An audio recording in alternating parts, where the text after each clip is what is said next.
Simulation theory is all about this fascinating idea that our reality might just be a computer-generated simulation. Instead of living in a physical, objective universe, we are actually characters in a giant video game. Today, we're going on a journey through philosophy, spiritual beliefs, science, and technology to dig into this fascinating theory, to discover where this idea comes from, what it is, and whether it's plausible. And if it is, how can we break free from it? This is by no means a new theory. To Buddhists, samsara represents the continuous cycle of birth, death, and rebirth that all living beings are trapped in. It's perceived as a cycle of suffering, where individuals experience various forms of dissatisfaction and pain. The ultimate goal is to attain enlightenment and liberate oneself from the cycle of samsara.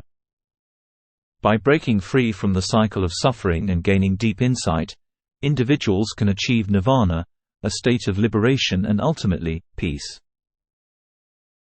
In ancient Indian traditions like Hinduism, they had this concept called Maya, which translates to illusion or magic, and it suggests that the reality we perceive is not what it seems. It doesn't imply that the world is entirely unreal, but rather that it's not the absolute reality. They believe that the physical world is just a fleeting and ever-changing place, and what we see and experience isn't the real deal. It's like seeing shadows of objects behind us projected on a wall. Plato didn't disagree with this idea. In his cave allegory from Plato's Republic, he describes a group of people who have lived chained in a cave all of their lives, facing a blank wall. The people watch shadows projected on the wall from objects passing in front of a fire behind them, and begin to ascribe forms to these shadows. According to Plato's theory of forms, the shadows are as close as the prisoners get to viewing reality. Plato was trying to say that what we see in the world might just be a shadow of some deeper, truer reality. The French philosopher, René Descartes, had a super-skeptical mindset. He started questioning everything, even the existence of the external world, but then he realized, I'm thinking, so I must exist. That's where cogito ergo sum, I think, therefore I am, comes from. If Descartes is correct, then even if we're living in a simulation, we can still be certain of our own existence, because we are thinking, and we are therefore real. Then we have George Berkeley, an Irish philosopher, who wondered, what if objects exist only because our minds perceive them? According to him, everything we see is essentially a creation of our minds. So, the big question is, if nobody's looking at something, does it truly exist? This aligns with the philosophical thought experiment that if someone claps their hands in an unpopulated forest where no one hears it, does the sound of the clap even exist? Berkeley is often cited as a precursor to the simulation hypothesis, and indeed, his theory of immaterialism has some similarities to simulation theory. Berkeley's famous saying, "To be is to be perceived," captures his belief that the existence of things depends on one being aware of them. Therefore the world we perceive is not real because it's made up of subjective ideas. The simulation hypothesis, on the other hand, suggests that the world we perceive may not be real because it's a simulation created by a higher power. And on the subject of a higher power, while there's no explicit mention of life as a simulation in the Christian Bible, there are some texts that could be interpreted as life being a simulated reality. For example, Job 33 verses 14 to 15, where God compares the world to a dream. Some scholars see the comparison of the world to a dream as suggesting that the world we perceive may be a simulation created by a higher power. In Job 38 verses 34 to 37, God asks Job some rhetorical questions, such as, "Can you comprehend the vastness of the clouds? Can you walk on the track of the wind? Can you control the waters of the seas, to prevent them from flooding the land?" One person to analyze this in the context of simulation theory is Nick Bostrom, who I'll speak more of a little later. He's written extensively on the relationship between science and religion, and he's also written about the simulation hypothesis. In his paper Are You Living in a Computer Simulation? In the section titled The Relevance of the Book of Job, Bostrom argues that the Book of Job can be seen as a parable about the simulation hypothesis, designed to make us think about the nature of reality, and to make us wonder whether the world we perceive is all there is, and whether we are actually living in a simulation. These are just two very brief potential references. If you're interested in reading Bostrom's paper, I'll leave a link to it below. Fast forward to modern times, and the simulation theory has gained renewed interest among scientists and futurists. But first let's look at the underlying concept of the technological singularity, because it forms the basis of many arguments for simulation theory. The singularity is a hypothetical moment in time when artificial intelligence will become so advanced that it will surpass human intelligence. This event is often described as a point of no return, as AI will be able to continue to improve itself at an exponential rate, leaving humans far behind. The concept was popularized by mathematician and computer scientist Vernor Vinge, who introduced the idea of the technological singularity in his 1993 essay titled The Coming Technological Singularity: How to Survive in the Post-Human Era.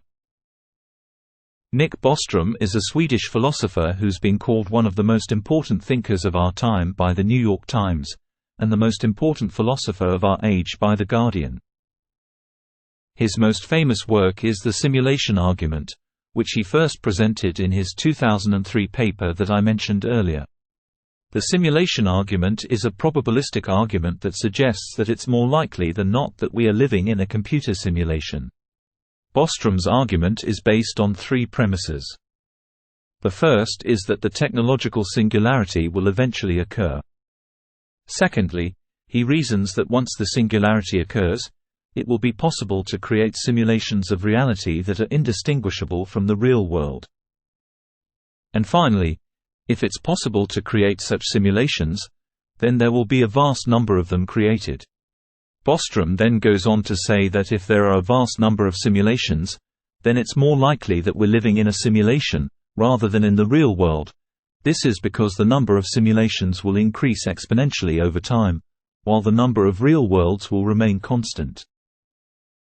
Astrophysicist Neil deGrasse Tyson is another person who's discussed the simulation theory in various interviews and public appearances. In one of his appearances on the Joe Rogan Experience podcast in 2019, Neil deGrasse Tyson discussed the simulation theory, and mentioned that the idea of us living in a simulated reality is like a fun, sci-fi concept. During a panel discussion at the World Science Festival, he engaged in a conversation about the simulation theory and expressed how intriguing it is that this idea has gained popularity and captured the imagination of so many people. In both cases, deGrasse Tyson doesn't outright support or dismiss the simulation theory, but rather acknowledges its thought-provoking nature and the way it taps into the timeless human quest for understanding the universe and our place in it. Next up is Max Tegmark, a physicist and professor at the Massachusetts Institute of Technology, MIT, who's explored the concept of a simulated reality in his book Our Mathematical Universe. He discusses the simulation theory as one of the possibilities derived from his broader exploration of the nature of reality. The simulation argument has been met with mixed reactions from both philosophers and scientists. Some believe that it's a plausible hypothesis that deserves serious consideration, while others believe that it's simply not possible to know whether or not we are living in a simulation.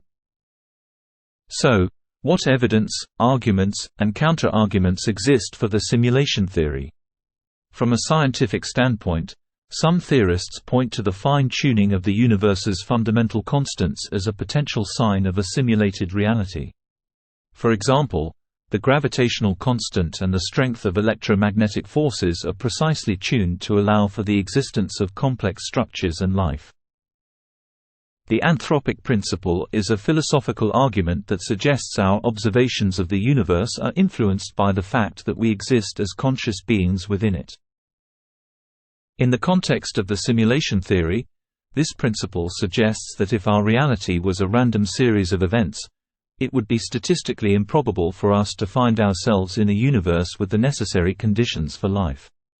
They suggest that the observed fine-tuning is better explained by the idea that an advanced civilization or intelligence deliberately set the parameters of the simulation to allow for the emergence of life and consciousness. From a philosophical perspective, proponents argue that the possibility of advanced civilizations creating simulated realities is rooted in the exponential growth of technology, and our own progression towards creating virtual realities. They contend that if we can envision a future where realistic simulations are possible, it's reasonable to assume that an advanced civilization has already achieved this feat. Of course, simulation theory is not without its critics. One argument put forth by critics is that the computational power and resources necessary to accurately simulate the vast complexity of an entire universe, including all its particles, interactions, and emergent phenomena, are currently beyond human reach. This seems like a rather lame and solipsistic argument to me. The possibility of a simulated universe being created by advanced artificial intelligence is one of the arguments put forth in support of the simulation theory, suggesting that an advanced civilization or AI could have developed the capability to create a highly sophisticated simulation that accurately emulates our reality. As AI continues to advance and develop higher levels of intelligence, we could hit the singularity, where simulations are designed that are indistinguishable from reality. This advanced AI could possess the computational power, knowledge, and understanding necessary to simulate a universe with all its complexities, including the laws of physics, the emergence of life, and the evolution of intelligent beings. Proponents of the singularity theory, such as Ray Kurzweil, an American inventor, futurist, and author, suggests that this could happen via a process called recursive self-improvement, where an AI system with the ability to improve its own capabilities can undergo a process in which it continually improves itself by using its own capabilities and knowledge to become more advanced or efficient. It involves a feedback loop, where the improvements achieved at one level are used to facilitate further improvements, leading to exponential growth or progress. Advocates of AI's potential to create simulated realities propose that through iterative processes and algorithms, artificial intelligence systems can simulate complex phenomena, including the emergence of life, intelligence, and entire universes. These simulations would involve simulating the fundamental laws of physics, the interactions between particles, and the emergence of consciousness. Another approach involves the use of evolutionary algorithms, which simulate the process of natural selection and evolution to create increasingly sophisticated and complex systems. By employing such algorithms, AI systems could theoretically evolve to the point where they develop the capacity to create simulated realities. This intriguing theory hasn't escaped the attention of Hollywood. The 13th Floor is a sci-fi thriller set in 1999 that tells the story of Douglas Hall, a computer programmer who's working on a virtual reality simulation of 1937 Los Angeles. Hall is contacted by Hannon Fuller, the creator of the simulation, who asks him to investigate the murder of his avatar in the simulation. The programmer enters the simulation and begins to investigate Fuller's death. He soon discovers that the simulation is more than just a game. It's a perfect replica of 1937 LA, and the people in the simulation are not aware that they are living in a computer program. As Hall investigates, he begins to question his own reality. He wonders if he is actually living in the simulation, and if the world he knows is just a figment of his imagination. The film suggests that it's conceivable to create a simulation that's so realistic that it's impossible to believe that it isn't authentic. It raises the question of whether or not we can ever know for sure if we're living in a simulation, and it explores the implications of living under such conditions, the most uncomfortable of which is the possibility that we're not in control of our own destiny. The Matrix is one of the most influential science fiction films of all time. It's been praised for its groundbreaking visual effects, complex philosophical themes, and incredible action sequences. It's also been credited with popularizing the idea of simulation theory. Set in a dystopian future where humanity is unknowingly trapped inside a simulated reality called the Matrix, which intelligent machines have created to distract humans while using their bodies as an energy source, computer programmer Thomas Anderson, under the hacker alias Neo, uncovers the truth. He's drawn into a rebellion against the machines, along with other people who have been freed from the Matrix. The Matrix itself is a perfect replica of a real world, and the people who are trapped inside are completely oblivious. Neo escapes the Matrix in several stages. First, he's given a choice of whether to wake up to the truth by taking the red pill, or take the blue pill and remain asleep. He chooses the red pill, and is unplugged from the Matrix by Morpheus and Trinity, meaning that he's physically disconnected from the machines that are keeping him in the simulation. Once he's unplugged, he's still in the Matrix, but he's now aware that he's in a simulation. He can see the code that makes up the Matrix, and he can interact with it in ways that aren't possible for people who are not unplugged. He eventually learns how to control the Matrix with his mind. He can fly, stop bullets, and even bend the rules of physics. He uses these powers to fight against the machines and free other people from the Matrix. In the end, Neo sacrifices himself to save humanity. He allows himself to be killed by Agent Smith, but he does so in a way that destroys Smith and frees humanity from the Matrix. Neo's escape from the Matrix is a powerful allegory for the human condition and a journey of self-discovery and empowerment.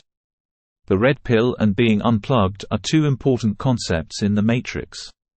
They represent the choice between ignorance and truth, and they represent the journey from illusion to reality. By exploring the profound themes of reality, free will, and the nature of consciousness, The Matrix sparked an enduring cultural fascination with simulation theory and the nature of reality, and touched a real nerve about our freedom as humans. So this begs the question: could the singularity have already occurred? Are we currently living in a simulation? While there's no concrete evidence for this, that doesn't mean it's not possible. If we were living in a simulation, we might not be aware of it, because the simulation itself was designed to be highly sophisticated and indistinguishable from what we perceive as reality. In such a simulation, the simulated beings, including ourselves, would experience a convincing and consistent world that follows the laws of physics and appears entirely genuine. Just like in virtual reality experiences or computer games, the users often become fully immersed in the simulated environment, losing track of the fact that they are engaging with a digital creation. Similarly, if we were living in a simulation, our consciousness and perceptions would be part of that simulation, leading us to accept the simulation as reality without questioning its authenticity. Moreover, the creators of the simulation might have deliberately restricted our awareness to prevent us from discovering the true nature of our existence. They could impose limitations on our cognitive abilities or manipulate our thoughts and perceptions to keep us within the bounds of the simulation, effectively hiding any evidence of its artificial nature. This leads us on to the next question: how could we break free from the simulation? If we were part of a simulation, developing highly advanced technology might grant us insights into the simulation's inner workings. By understanding the code or rules governing the simulation, we might find a way to manipulate or transcend it. In some speculative scenarios, it's possible that the creators of the simulation may be observing their creation.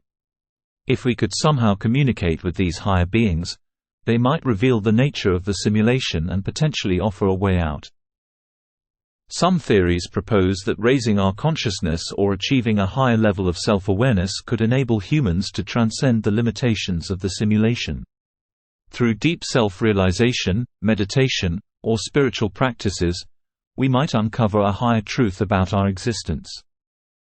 If you haven't already done so, I recommend you watch my video on consciousness, as it goes more deeply into this.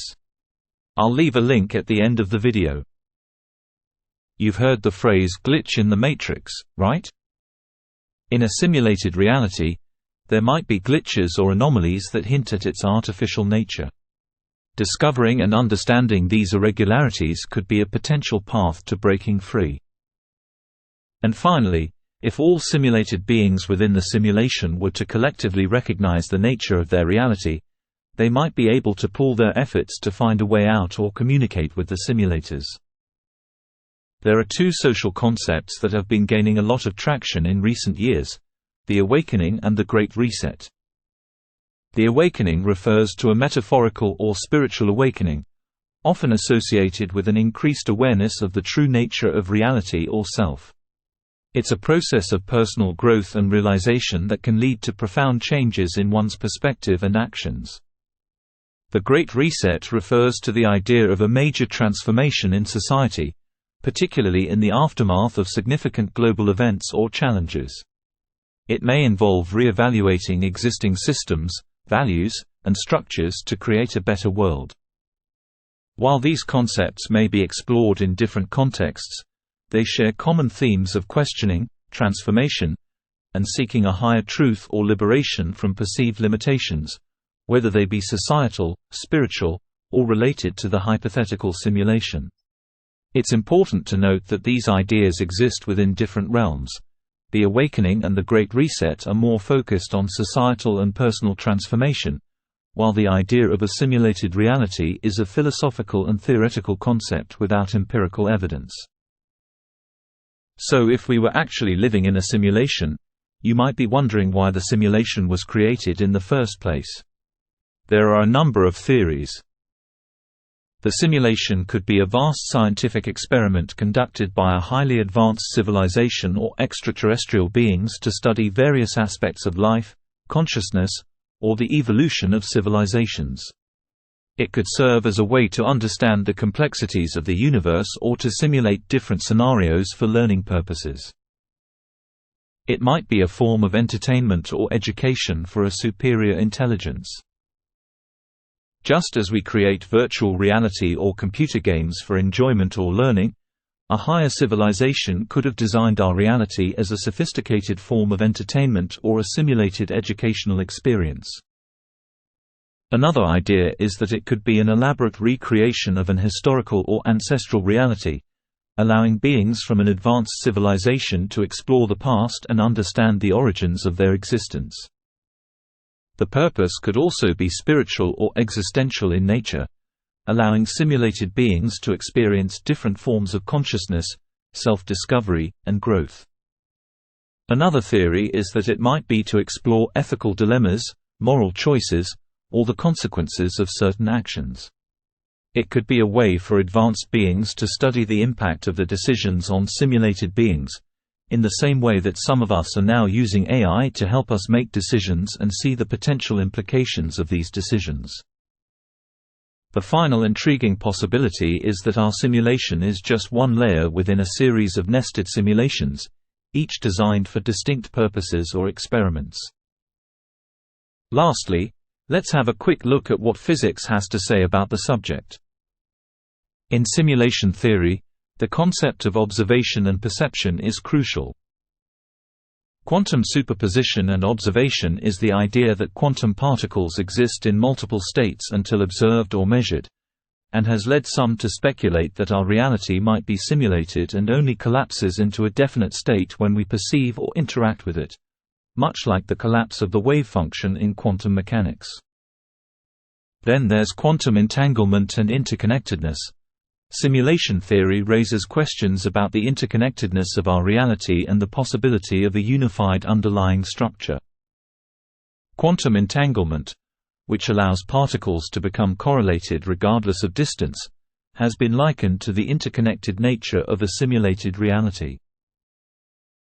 In a simulated world, all elements might be interconnected and influenced by the underlying simulation code or rules. Finally, the idea of non-local consciousness, while speculative and not widely accepted in physics, aligns with the concept of a simulated reality.